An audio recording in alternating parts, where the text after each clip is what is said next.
Hello, welcome again to A Dose of Pink.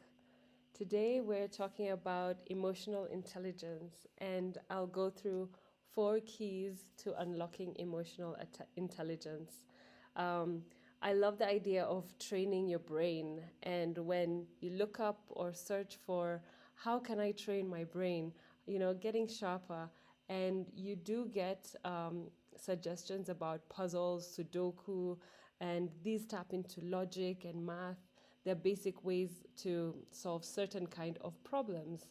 And these problems that they're solving are static and quote unquote logical. These are what you'd say the left brain strengthening tools. And so when psychologists talk about the left brain, the right brain, uh, they, they, they, they always explain that uh, people who are left brain dominant do well in careers that involve linear thinking, math, and verbal information, um, such as accountant, dentist, data analyst, statistics, computer programmer. Um, so I am not that. I'm more of right brain dominant, and that is why sometimes I'm more in tune than I would say a colleague in reading the room. Um, and even in those left brain dominant careers, you're still interacting with other people, so you need to know how to relate to them. Personally, I found that I easily tune into reading rooms, others' feelings, nonverbal cues, and it is said that people who had troubled childhoods often have the ability because it was necessary for their survival. Being hyper aware of others was necessary to avoid conflict. Even in the most isolated work situations, you're still dealing with a person, which is you. Do you know what ticks you off, your triggers, your limits, how you manage stress, how you manage discomfort for the best outcomes for yourself and for your work? This is emotional intelligence. It's the ability to understand and manage your own emotions, as well as recognize and influence the emotions of those around you. And it's what helps you successfully coach people, manage stress, deliver feedback, collaborate with others in a harmonious way.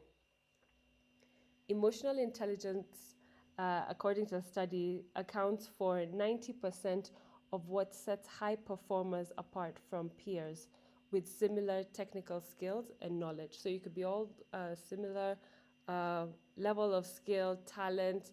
However, those that can tap into emotional intelligence go further.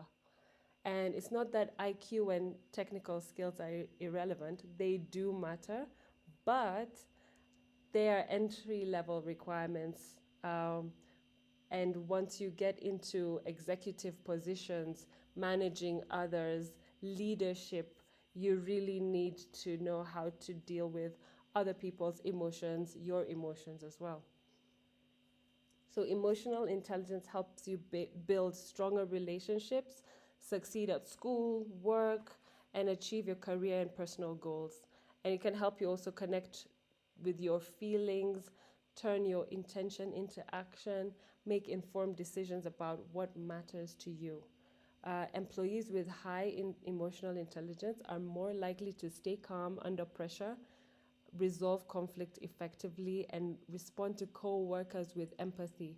Because even after during the pandemic, we got used to working from home, and that in a way put a barrier between people, and we'd only see screens with faces, and it took away some of the human aspect. So it in those kind of jobs, working from home or remote work, it is even more important to build your emotional intelligence because you're far away from that person, and to connect with them you have to be very intentional about it.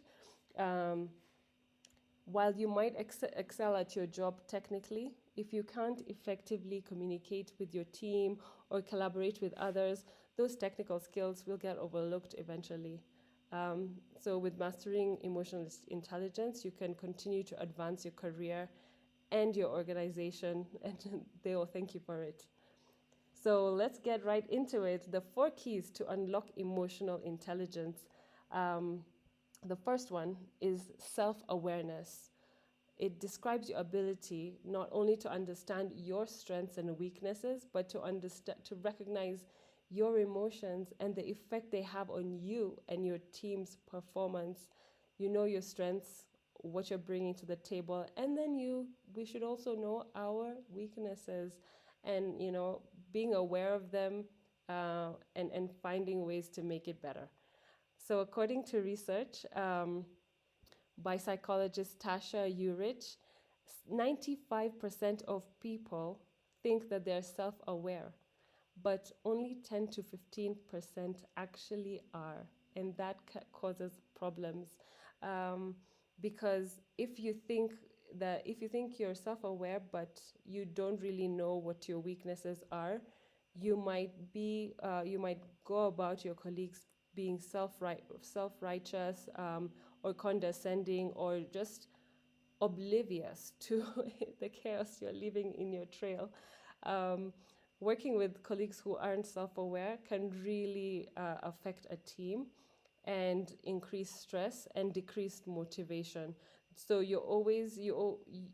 there's who you are, there's who others perceive you as, um, and there's who you think you are. So what you think your strengths and weaknesses are, others can see. There's like a blind side where we don't see what others are seeing, and sometimes it takes time. It takes feedback from colleagues, 360 reviews to understand what areas you need to work on, and being humble about it.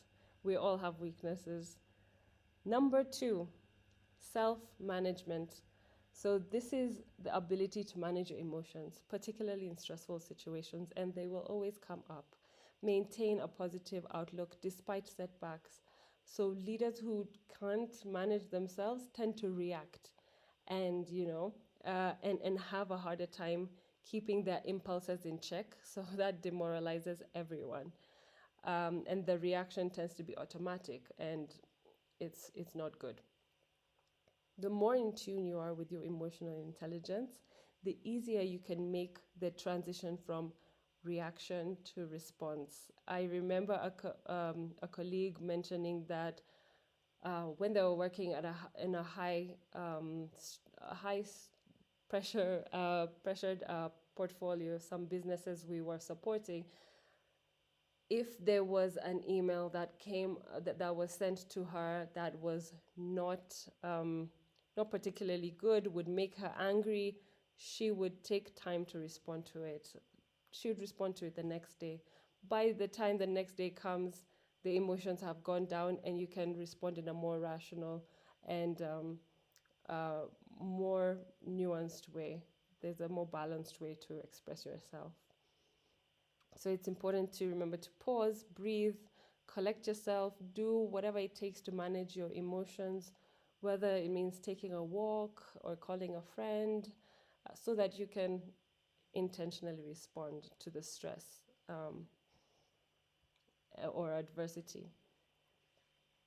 So, number 3 is social awareness. This is so important. Um, we'll work on managing our own emotions, but then you also need to read a room. It's your ability to recognize other people's emotions, and the dynamics that play out in your teams or organization. Um, what happens in organizations, we human beings, we default to hierarchy. There's there's a hierarchy in terms of the organizational structure, like the CEO and then the managers, and the various officers. Um, that's the that's the official hierarchy. However, there's also the unofficial hierarchy, the hierarchy of influence outside work. Who can get the influence to get things done? Who knows how to speak to who and persuade the other on how to get their way. And this is really key to getting promotions, knowing who has the most influence and how you can tap into that consensus building. Leaders who excel in social awareness practice empathy. You strive to understand your colleagues, their feelings, their perspectives. So when you're having a discussion, it's a very balanced discussion where you're listening to what they have to say and then respectfully explaining your perspective. So it enables you to communicate and collaborate really, really effectively. The number 4 is relationship management. And this also ties to social awareness, because once you're aware of the dynamics, then how do you manage, how do you influence, and give back as well? Coach, it's not all about getting a task done and then getting your salary at the end of the month. It is also about what skills can you give back to your colleagues. How are their lives benefiting from being better than sorry, how are their lives and work life being enriched by you being a colleague? What have they learned from it? This is what always sticks with people. Of course, there are boundaries, colleagues.